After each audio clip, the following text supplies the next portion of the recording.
Hello बच्चों, कैसे हैं आप लोग। उम्मीद करते हैं आप सब बढ़िया होंगे। तो आज की क्लास में हम लोग बात करने वाले हैं प्रश्नावली 3.3 के क्वेश्चन नंबर 3 का सेकेंड पार्ट से। बच्चे 3 का फर्स्ट पार्ट तक हम लोग प्रीवियस क्लास में डिस्कस कर चुके हैं। तो आज हम लोग सेकेंड पार्ट से स्टार्ट करने वाले हैं। बच्चे पहला इसका सेकेंड पार्ट है 3 का, ध्यान देंगे आप यहाँ पे। 3 का सेकेंड जो कह रहा है, दो संपूरक कोणों में बड़ा कोण छोटे कोण से 18 डिग्री अधिक है, उन्हें ज्ञात कीजिए। देखो बच्चों, संपूरक कोण किसे कहते हैं, तो नोट करके आप लिखेंगे। नोट करके नोट 1 लिखेंगे बच्चे। जब दो कोणों का योग, जब दो कोणों का योग 180 डिग्री होता है तो इसे समपूरक कोण कहते हैं। समपूरक कोण कहते हैं। ठीक है बच्चे। दूसरा नोट लिखेंगे, जब दो कोणों का योग 90 डिग्री होता है तो इसे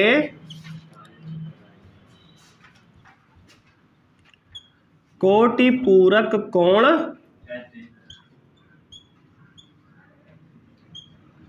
कहते हैं। बात समझ रहे हो भाई। तो ये दो नोट आपको याद रखना है कि जब दो कोणों का योग 180 डिग्री होता है तो उसे समपूरक कोण कहते हैं, और जब दो कोणों का योग 90 डिग्री होता है उसे कोटिपूरक कोण कहते हैं। बोलो, बात क्लियर है।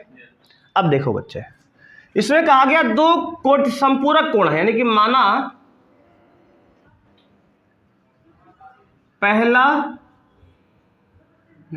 कोण x तथा दूसरा कोण y है। ठीक है बच्चे। माना पहला कोण x है तथा दूसरा कोण क्या है, y है। देखो हम लोग जानते हैं अगर ये समकोण है, समपूरक कोण है, तो इनका दोनों का जोड़ कितना होगा, 180 होगा। तो बच्चे प्रश्नानुसार हम लोग जान रहे हैं कि दोनों कोणों का योग कितना होगा, 180 होगा, क्योंकि दोनों समपूरक कोण हैं। अगर दो समपूरक कोण है तो इनका जोड़ 180 डिग्री होगा, ये पहले से हम जानते हैं, है ना। तो एक समीकरण हमने बना लिया। इसने सवाल में कहा है दो संपूरक कोणों में बड़ा कोण छोटे कोण से 18 डिग्री अधिक है। बच्चे अगर हम मान लें कि बड़ा कोण x है तो x माइनस वाई का अंतर कितना है, 18 डिग्री दिया है। इक्वेशन 2 हो गई ये। बस अब कह रहा है दोनों को हल करके एक्स वाई का मान निकालना है। देखो एक समीकरण हमने अपनी पहले जानकारी से निकाला, कहाँ से, कि दो कोणों का योग अगर 180 डिग्री होता है तो संपूरक कोण होते हैं, और अगर x और y दो संपूरक कोण हैं तो इनका जोड़ 180 होगा। बोलो, बात तो समझ में आई भाई। अब देखो, अब करना क्या है आपका, समीकरण 1 ये है, समीकरण 2 ये है, इसको प्रतिस्थापन विधि से हल करना है। तो बच्चे क्या करेंगे, लिखेंगे समीकरण 1 से। पहले क्या करेंगे, समीकरण 1 से, ध्यान देना आप भैया। समीकरण 1 से अगर x प्लस वाई बराबर कितना है, 180 है, तो यहां से x का मान निकालो, कितना आएगा, 180 माइनस वाई आएगा, है ना। इसको इक्वेशन 3 बोल दिए। समीकरण 1 से x का मान निकाल लिए, इसको कहाँ डालेंगे, समीकरण 2 में। तो लिखेंगे बच्चों समीकरण 2 से। देखो ध्यान से, अब समीकरण 2 क्या है, x की वैल्यू क्या है, 180 माइनस y, और एक y पहले से यहाँ है तो माइनस फिर से y बराबर 18 डिग्री।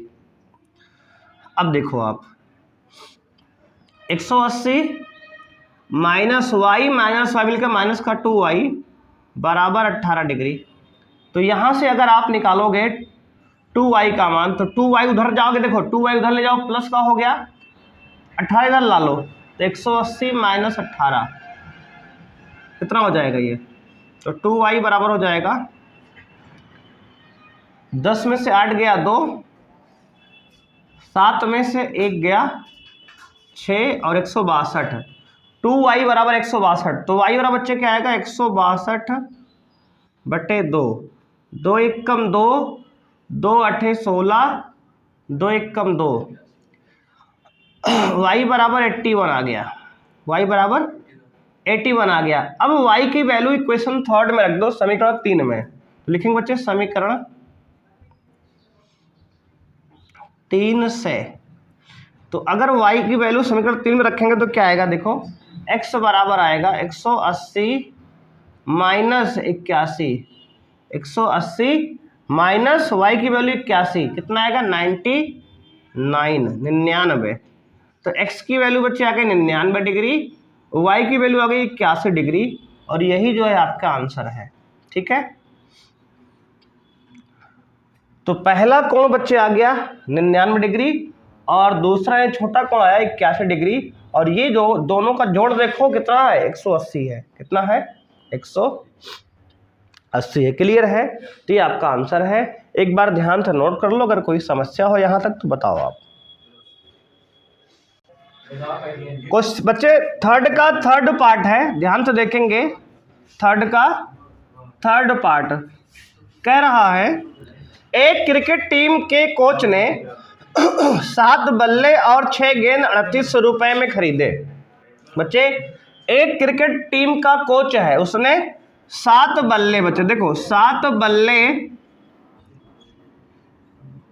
और 6 गेंद कितने में खरीदे बच्चे? 3800 रुपए में। देखो पहली इक्वेशन बन गई, 7 बल्ले 6 गेंद 3800 रुपए में खरीदे। कह रहा है कि बाद में उसने 3 बल्ले तथा 5 गेंद, कितने? 3 बल्ले फिर से खरीदे और 5 गेंद खरीदा। कितने में बच्चे? 1750 रुपए में। कह रहा है कि प्रत्येक बल्ले और प्रत्येक गेंद का मूल्य ज्ञात कीजिए। बस बच्चे यही सवाल है आपकी। ठीक है, देखो एक क्रिकेट कोच है, उसने 7 बल्ले 6 गेंद 3800 रुपए में खरीदा। उसके बाद में फिर से 3 बल्ले 5 गेंद 1750 में खरीदा। बच्चे ऐसे सवाल में आपको मूल्य पूछता है एक बल्ले और एक गेंद का। बच्चे सबसे पहले मानेंगे, माना एक बल्ले का मूल्य कितना है बच्चे? एक बल्ले का मूल्य x रुपए तथा एक गेंद का मूल्य y रुपए है। ठीक है बच्चे, एक बल्ले का मूल्य x रुपए और एक गेंद का मूल्य y रुपए है। यहां तक कोई समस्या है आपको? नहीं। अब बच्चे आगे ध्यान से देखेंगे आप इसके बाद।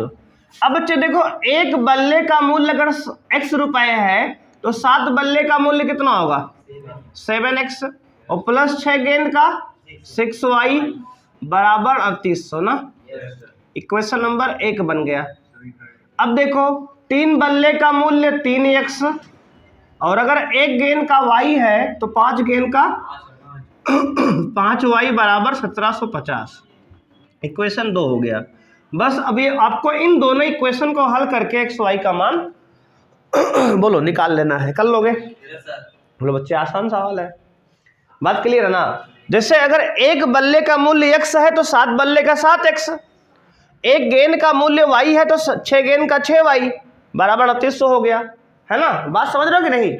वैसे ही एक गेंद अगर एक बल्ले का x तो 3 बल्ले का 3x, एक गेंद का y रुपए तो 5 गेंद का 5y बराबर 1750 रुपए। अब दोनों को हल करके xy का मान आपको निकालना है। अब देखो बच्चे, समीकरण 1 से निकाल ले कि 2 से निकाल ले? बोलो 1 से निकाल ले। देखो समीकरण 1 से ध्यान देना, समीकरण 1 से बच्चे क्या निकालना है? 7x बराबर 3800 माइनस 6y। तो यहां से x बराबर निकालेंगे क्या आएगा? तो 3800 -6y/7 आ जाएगा नीचे। ठीक है, x का मान निकाल लिए, इसको इक्वेशन नंबर 3 कह दिए हम। बोलो यहाँ तक क्लियर है। अब देखो बच्चे हम क्या करेंगे, x का मान समीकरण 3 से समीकरण 2 में डालेंगे। तो समीकरण 2 से देखो 3 गुणे x, बच्चे x क्या है 3800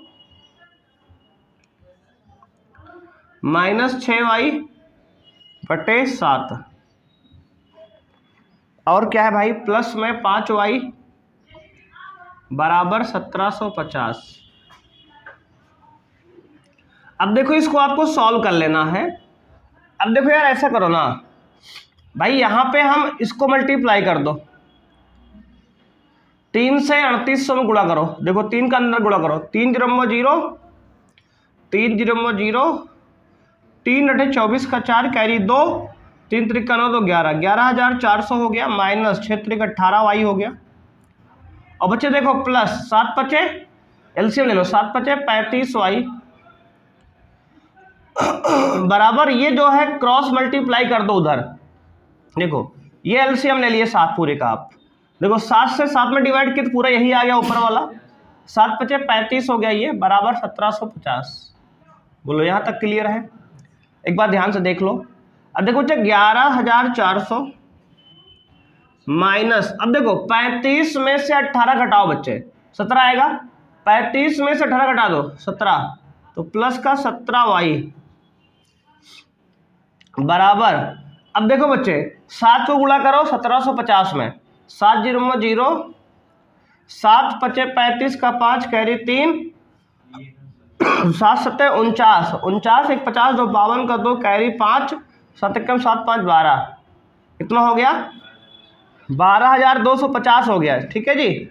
अब बच्चे देखो 17y का मान निकालोगे तो क्या आएगा 12250 माइनस 11400। अब घटा लो बच्चे, तो यहां से घटाओ कितना आएगा, देखो बच्चे ध्यान से देखना, 0 में 0 गया 0, 5 में 0 गया 0 और 2 में 4 घटेगा, नहीं घटेगा ना, तो कैरी ले लो हासिल, 12 में से 4 गया 800 हो गया ना। बात समझ रहे हो बच्चे? हाँ जी। अच्छा घटाना गलत, बच्चे ध्यान देंगे, 0 में 0 गया 0 आएगा ये, 5 में 0 गया 5 आएगा ये, समझ रहे हो।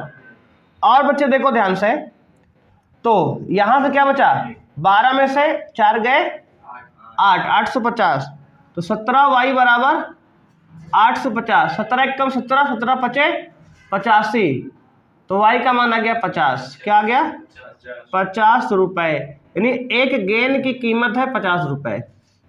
एक गेंद की कीमत क्या है 50 रुपए, y का मान 50 रुपए आ गया, यानी एक गेंद की कीमत कितना है 50 रुपए। अब इस y के मान को समीकरण 3 में रखो, यहां से x का निकलेगा y, तो समीकरण 3 से ध्यान देना, तो आएगा x बराबर 3800 माइनस 6 गुणे 50 y का मान बटे 7। अच्छा सॉल्व करो, x बराबर आएगा 3800 माइनस 6 पंचे 30, 300 बटे 7, तो आ जाएगा x बराबर 3800 में 300 गया 3500, 3500 बटे 7, 7 कम 7 7 पचे 35, आ गया 500। तो एक बल्ले की कीमत है 500 रुपए, एक बल्ले की कीमत है 500 रुपए, एक गेंद की कीमत है 50 रुपए, और यही जो है आपके सवाल का आंसर है। बोलो बात क्लियर है जी? कोई दिक्कत है यहां तक किसी को? चलो आगे बढ़ते हैं। क्वेश्चन नंबर 3 का चौथा पार्ट है बच्चों, ध्यान से देखेंगे। कह रहा है एक नगर में टैक्सी के भाड़े में एक नियत भाड़े के अतिरिक्त चली गई दूरी का भाड़ा सम्मिलित किया जाता है। देखो यार बात ये है ना, कोई नगर में एक टैक्सी चालक है, उसने भैया क्या किया है कि एक नियत भाड़ा फिक्स कर दिया कि आप अगर टैक्सी में बैठोगे तो 5 रुपए 10 रुपए हमें देना पड़ेगा, मतलब एक फिक्स भाड़ा है। उसके बाद जितने किलोमीटर जाओगे उसका अतिरिक्त भाड़ा आपको देना पड़ेगा। मतलब जैसे मान लो कि 5 रुपए पर किलोमीटर के हिसाब से अलग से लेगा और एक नियत भाड़ा 10 रुपए अलग लेगा।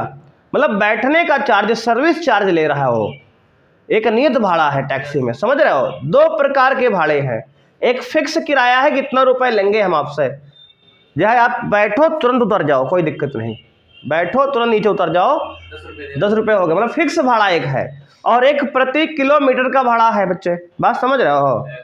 अब उसने कहा आगे देखो, सबसे पहले हम मान लेते हैं बच्चे, देखो पहले मान लो आप, माना टैक्सी का नियत भाड़ा बच्चे, माना टैक्सी का नियत भाड़ा कितना है 100 रुपये तथा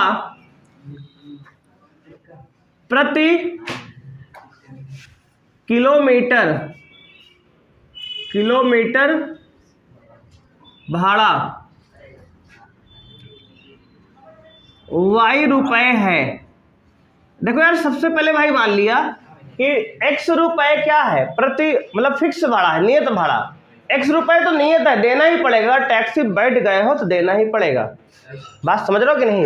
जैसे मान लो तुम टैक्सी बैठे, उसके बाद तुम्हारी गाड़ी दिख गई, तुम उतर गए, तो भाड़ा ले लेगा वो, मुझे समझ रहे हो कि नहीं, भाड़ा वो ले लेगा, फिर नियत भाड़ा ले लेगा अपना, बात समझ रहे हो ना। प्रति किलोमीटर वाला नहीं लेगा, लेकिन नियत भाड़ा तो ले लेगा ना, अब समझ रहे हो ना। तो टैक्सी पर बैठकर उतर मत जाना, है ना। हाँ, अब देखो भाई आगे उसने कहा 10 किलोमीटर दूरी के लिए भाड़ा 105 रुपए है। देखो पहला कंडीशन क्या है बच्चे, देखो 10 किलोमीटर दूरी के लिए भाड़ा जो है 105 रुपए है, और उसने कहा 15 किलोमीटर की दूरी के लिए भाड़ा 155 रुपए है। नियत भाड़ा प्रति किलोमीटर भाड़ा क्या है, एक व्यक्ति को 25 किलोमीटर यात्रा करने के लिए कितना भाड़ा देना होगा। बच्चे देखो, एक व्यक्ति को 25 किलोमीटर अगर जाना है तो कितना भाड़ा देना होगा, ये सवाल निकालना है, ठीक है। अब देखो ये बच्चे इंफॉर्मेशन जो दिया हमने निकाल लिया। अब देखो ध्यान से समझो यार कहानी को, देखो क्या मामला है। उसने कहा टैक्सी का नियत भाड़ा है और प्रति किलोमीटर भाड़ा है। एक बच्चा 10 किलोमीटर गया और उसने 105 रुपये किराया दिया, नियत भाड़ा और प्रति किलोमीटर मिला कर दिया। समझो पहले बात को, है ना। रोशन क्या देख रहे हो, समझ रहे हो ध्यान से बालक। अब देखो 10 किलोमीटर जाने का कितना दिया, 105 रुपये। तो इस 105 में बोलो क्या क्या शामिल है, नियत भाड़ा शामिल है और प्रति किलोमीटर भाड़ा भी शामिल है ना। बहुत खुश हो यार बालक, आज मामला कुछ है ना। अब देखो भाई ध्यान देना,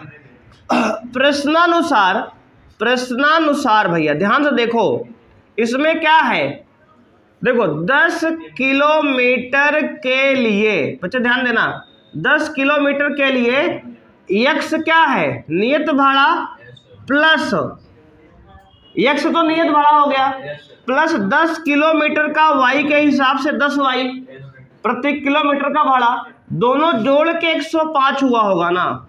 इक्वेशन एक समझ में आई। देखो यक्स तो नियत देना ही देना पड़ेगा, और 10 किलोमीटर का 10 वाई और देना पड़ेगा, दोनों जोड़ के 105 आया। बोलो समीकरण समझ में आया। ऐसे ही अगर 15 किलोमीटर जाना है तो एक्स तो नियत ही है, प्लस 15 वाई और हो जाएगा, 15 किलोमीटर का 15 वाई बराबर 155। इक्वेशन 2। अब इन दोनों को सॉल्व करके एक्स वाई की वैल्यू निकालना है। और देखो इसके साथ उसने और पूछा है, कह रहा अगर 25 किलोमीटर यात्रा करें, 25 किलोमीटर यात्रा के लिए भाड़ा कितना होगा भैया, 25 किलोमीटर यात्रा के लिए भाड़ा, तो x plus 25 y, x plus, इसकी वैल्यू भी आपको निकालना है। आप यहाँ से एक्स वाई निकाल के इसमें डालना है, बात समझ रहे हो। तो 25 किलोमीटर यात्रा के लिए भाड़ा भी निकल आएगा आपका। तो ये सवाल है, अब इसको हम मिटा लेंगे, है ना। देखो ये वाली बात समझने के लिए लिखे थे, इसको अब रफ कर लो, बस ये काम खत्म, ठीक है। अब देखो ऐसे करना है आपको। अब जो है पहले एक्स वाई का मान निकालते हैं भाई। देखो समीकरण 1 से, देखो यहाँ पे समीकरण 1 से, ध्यान देना, तो समीकरण 1 भैया क्या है, तो कहोगे सर x प्लस 10y बराबर 105। तो यहां से x बराबर निकालेंगे कितना आएगा, 105 माइनस 10y, है ना। इक्वेशन नंबर इसको मान लो 3, है ना।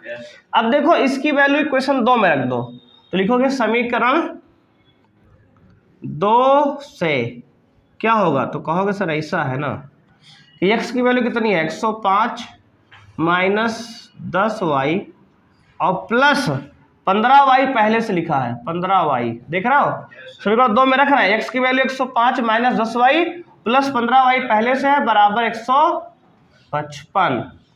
बच्चे देखो 15y में से 10y घटाओ, 5y बराबर 155, और ये 105 उधर गया तो माइनस में हो गया, 105 घट गया, है ना। तो 5y कितना होगा, बराबर 50, तो y बराबर क्या हो गया, 10, है ना। 5 एकम 5, 5 दहम 50, y की वैल्यू 10 आ गई। यानी प्रति किलोमीटर किराया 10 रुपया है, 10 रुपये प्रति किलोमीटर किराया है। अरे टैक्सी वाला बड़ा महंगा है यार, 10 रुपये पर किलोमीटर किराया लेगा, देख रहे हो विनोद। अब देखो भाई इसके बाद x की वैल्यू रखो समीकरण 1, 2 में या 3 में, 3 में रख दें। देखो अब देखो समीकरण 3 से कितना है, तो कहोगे x बराबर है सर जी, समीकरण 3 देखो ये लिखा है 105 माइनस 10y, 105 माइनस 10 गुणे y कितना है 10, तो हो जाएगा 105 माइनस 100 यानी कितना आ गया 5 रुपये। तो देखो नियत भाड़ा कितना है 5 रुपये, भैया नियत भाड़ा यानी फिक्स किराया 5 रुपये है और 10 रुपये प्रति किलोमीटर किराया है, यानी अगर टैक्सी पे आप बैठ जाते हो तो 5 रुपये ले लेगा। बात समझ रहे हो कि नहीं मोहित। अब देखो इसके बाद उसने पूछा 25 किलोमीटर यात्रा का किराया कितना है, बच्चे लिखेंगे 25 किलोमीटर यात्रा का किराया, तो कहोगे सर ये है x प्लस 25y, है ना, x प्लस 25y। देखो ये निकाले हैं, तो x की वैल्यू डालो 5 प्लस 25 इंटू y की वैल्यू क्या है 10, तो इसको सॉल्व कर लो, 25 दहमा 250, 250 प्लस 5 255 रुपये, 255 रुपये। यानी अगर आप जो है 25 किलोमीटर जाओगे इसके टैक्सी से, भैया आपसे 255 रुपये पेल देगा। बात समझ रहे हो कि नहीं, अब ले लेगा, ठीक है, कोई दिक्कत है बोलो। तो ये हमारा सवाल जो है कंप्लीट हो गया, ध्यान से देख लो, अगर कोई समस्या दुख तकलीफ आपको है तो बताइए यहाँ तक। पार्ट 5 बच्चों देखेंगे, पार्ट 5 कह रहा है यदि किसी भिन्न के अंश और हर दोनों में 2 जोड़ दिया जाए। देखो बच्चे सबसे पहले हम भिन्न को मानते क्या है, देखो सबसे पहले बच्चे मानेंगे भिन्न, जब भी कहीं मानना होगा, माना भिन्न x बटे y है, ठीक है बच्चे, हमने मान लिया भिन्न क्या है x बटे y है। सबसे पहले जब भी भिन्न मानने की बात होगी क्या मानोगे आप, x बटे y, भिन्न का अंश x है और हर क्या है y है। अब देखो बच्चे प्रश्नानुसार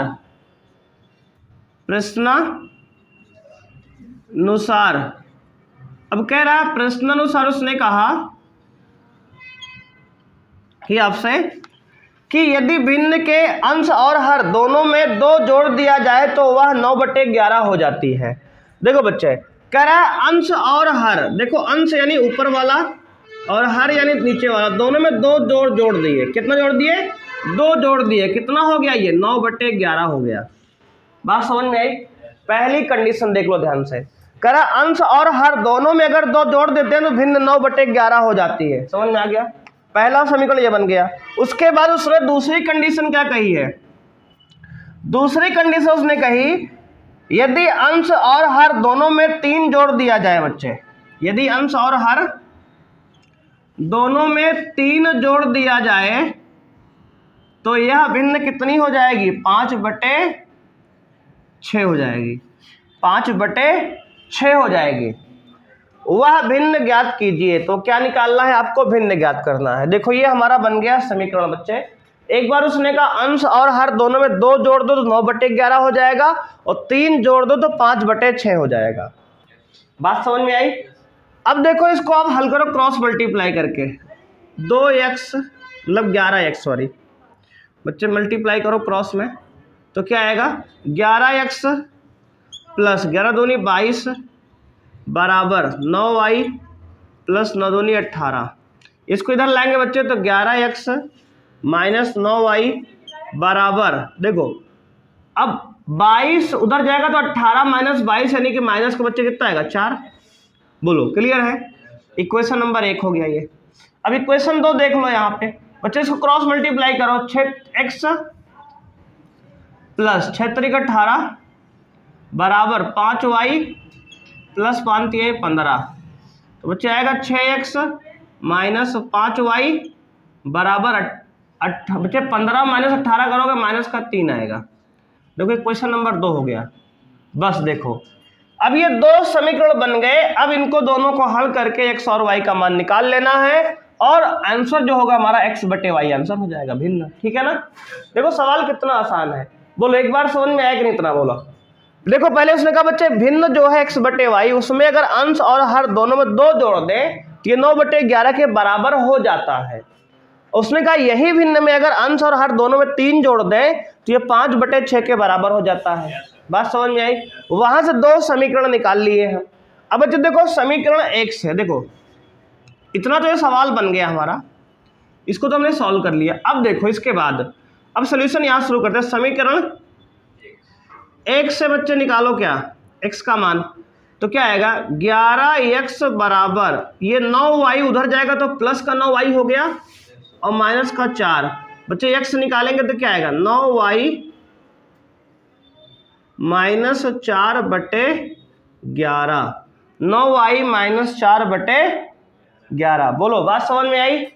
अब बच्चे इस x की वैल्यू कहाँ डालोगे? समीकरण 2 में। बच्चे लिखेंगे समीकरण 2 से, देखो बच्चे 6 इंटू x की वैल्यू कितनी है 9y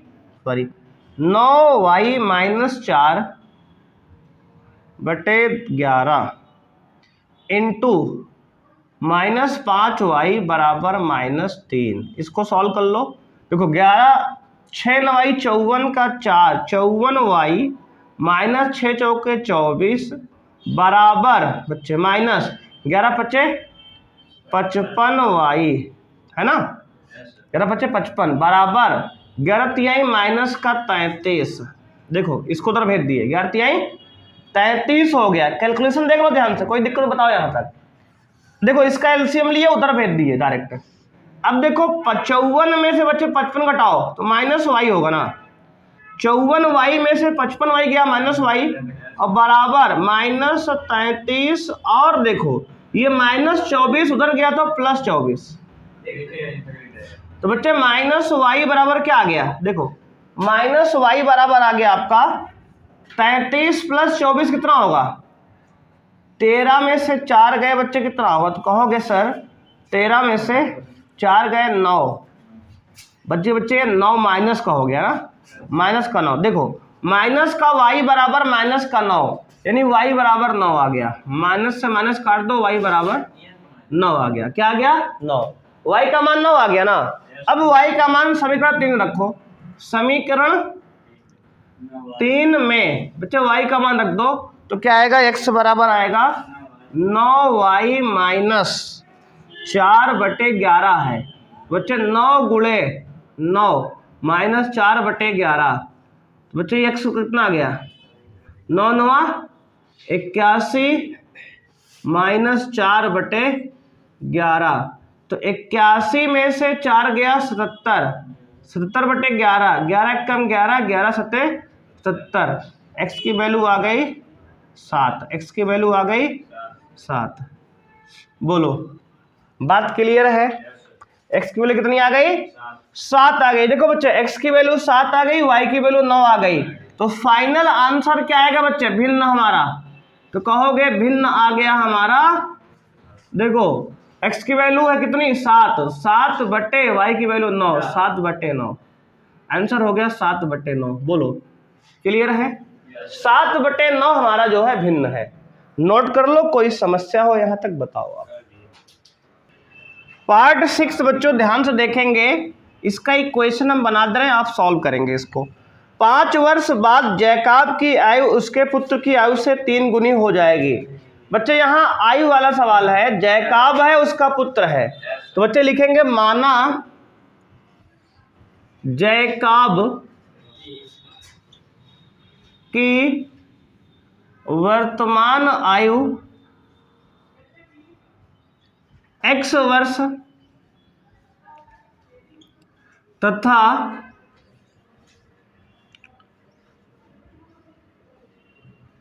पुत्र की y वर्ष है। ठीक है बच्चे, मान लिए जैकब की वर्तमान आयु x वर्ष है और पुत्र की क्या है, y वर्ष है। बोलो कोई दिक्कत है? अब देखो बच्चे, ये तो जब भी ऐसे सवाल आए आप मान लिया करो आयु वर्तमान x y, मान लिए ना। अब देखो प्रश्नानुसार बच्चे, क्या प्रश्नानुसार उसने क्या कहा, उसने ये कहा हमसे कि सर ऐसा है ना कि 5 वर्ष बाद, अब देखो 5 वर्ष बाद जैकब की उम्र क्या हो जाएगी, जैकब की उम्र या आयु। बच्चे अगर अभी जैकब x का है तो 5 वर्ष बाद x + 5 का हो जाएगा। बोलो हाँ या ना, ये बात क्लियर है? अगर जैकब अभी x का है तो 5 वर्ष बाद क्या होगा, x + 5 का हो जाएगा। और पुत्र की आयु क्या होगी बच्चे, पुत्र की आयु हो जाएगी y + 5, है ना। ये बताओ अभी अगर आप 10 साल के हो तो 5 साल बाद 10 + 5 15 के हो जाओगे। अगर आप 15 साल के अभी हो तो 5 साल बाद 15 + 5 20 के हो जाओगे। अगर वैसे ही अभी जैकब अगर x का है तो 5 साल बाद x + 5 का हो जाएगा, पुत्र y + 5 का हो जाएगा। अब बच्चे उसने कहा देखो कि 5 वर्ष बाद जैकब की आयु उसके पुत्र की आयु से 3 गुनी हो जाएगी। मतलब जो जैकब है ये x + 5, ये अपने पुत्र y + 5 से 3 गुना ज्यादा उम्र का है। कौन, जैकब। तो 3 से गुणा किसमें करेंगे, बराबर करने के लिए, पुत्र में। बात समझ में आई? तो बच्चे बराबर करने के लिए 3 से गुणा कर लिए, किसमें, पुत्र में। अब देखो हल कर लो इसको, तो x + 5 बराबर 3y + 5 × 15। ठीक है, इसको इधर लाओ बच्चे y को, तो x - 3y बराबर 15 - 5 करोगे 10 आएगा। ये एक इक्वेशन बन गया, x - 3y बराबर 10, x - 3y बराबर 10। बात क्लियर है? अब बच्चे देखो इसके आगे, देखो ये आयु वाले सवाल में आपको इस प्रकार से मानकर चलना पड़ता है x y एज, और जैसे जैसे सवाल कहें वैसे आगे बढ़ते रहो। और गुणा किसमें करना है ये इंपॉर्टेंट है। देखो हमेशा ध्यान देना, जब भी गुणा वाली सवाल आती है ना, तो गुणा जो होता है पुत्र या पुत्री में होता है। क्यों? बाप हमेशा बड़ा होता है, बाप होता है, जानते ही हो, है कि नहीं। तो बाप में तो कभी गुणा होगा ही नहीं, वो हमेशा बड़ा खुद ही है। तो बराबर करने के लिए पुत्र या पुत्री में गुणा करते हैं। बात समझ रहे हो? बस। अब बच्चे उसने कहा 5 वर्ष पूर्व, देखो उसने क्या कहा, 5 वर्ष पूर्व, 5 वर्ष पूर्व, पूर्व माने पहले बच्चे, 5 वर्ष पूर्व मतलब क्या होता है, पहले। ये बताओ जैकब की उम्र क्या हो जाएगी। अब जैकब की उम्र या आयु, देखो अगर जैकब बच्चे अभी जो है x वर्ष का है तो 5 वर्ष पहले कितने का रहा होगा, x - 5 का। 5 कम कर देंगे ना। जैसे अभी आपसे हम पूछें कि अभी तुम 15 साल के हो बच्चे, 5 साल पहले तुम्हारी उम्र क्या रही होगी। अगर तुम 15 साल के अभी हो तो 5 साल पहले तुम्हारी उम्र क्या रही होगी, 10 साल। कैसे आया, 15 - 5 किए ना। तो वैसे ही अगर तुम अभी x साल के हो तो 5 साल पहले निकालना है तो x - 5 कर देंगे। बस हो गया। और बच्चे बिल्कुल ऐसे ही पुत्र की उम्र क्या आएगी, पुत्र की उम्र या आयु, बोलो y - 5। बहुत सही, शाबाश। अब बच्चे इसने क्या कहा, जैकब की आयु उसके पुत्र की आयु से 7 गुनी हो जाती है। अब की बार किसमें 7 से गुणा करें, बोलो, जैकाब की उम्र पुत्र की उम्र से 7 गुनी हो जाती है बच्चे, तो फिर से पुत्र में ही करेंगे। बताया ना, गुना हमेशा पुत्र या पुत्री में ही करते हैं, क्योंकि छोटा तो हमेशा पुत्र ही होगा ना, क्योंकि बाप छोटा तभी बेटे थोड़ी हो सकता कभी। क्यों जी, क्या कभी किसी का पापा जो है किसी बच्चे से बड़े छोटे हो सकते हैं क्या? नहीं भाई, अरे हाइट नहीं, उम्र की बात कर रहे हैं बेटा, मजा ले रहा तुम, है ना। तो ये जो है 7 से गुणा पुत्र में करेंगे हमेशा। 7 गुना आपकी बार पापा है तो 7 से गुणा पुत्र में करके बराबर कर लो। तो x माइनस 5 बराबर 7y बच्चे, 7 बच्चे 35 माइनस का, इसको बच्चे इधर लाएंगे तो x माइनस 7y बराबर माइनस का 30 हो जाएगा। ये माइनस 35 ये 5 उधर जाएगा, प्लस का 5 होगा, 35 प्लस 5 माइनस 30, इक्वेशन नंबर 2। अब इन दोनों समीकरण को हल करके हमें x y का मान निकालना है। बच्चे समझ रहे हो, कर लोगे अब देखो इक्वेशन बना दिया हमने, अब आप इसको सॉल्व करोगे। क्या करोगे? सॉल्व। इसको बच्चे हल करने के बाद हल स्वयं से करो बच्चे, स्वयं से करो, ठीक है। इसको आप बताओ और आंसर बच्चे क्या करो, कमेंट बॉक्स में कमेंट करो कि x और y, जैकाब की उम्र क्या है और पुत्र की उम्र क्या है। तो जैकाब और पुत्र की उम्र को आपको आंसर कमेंट बॉक्स में करना है। इसी के साथ बच्चे हमारा प्रश्नावली 3.3 होता है समाप्त। आज के लिए थैंक यू बच्चे, मिलते हैं नेक्स्ट क्लास में। बाय बच्चे, जय हिंद।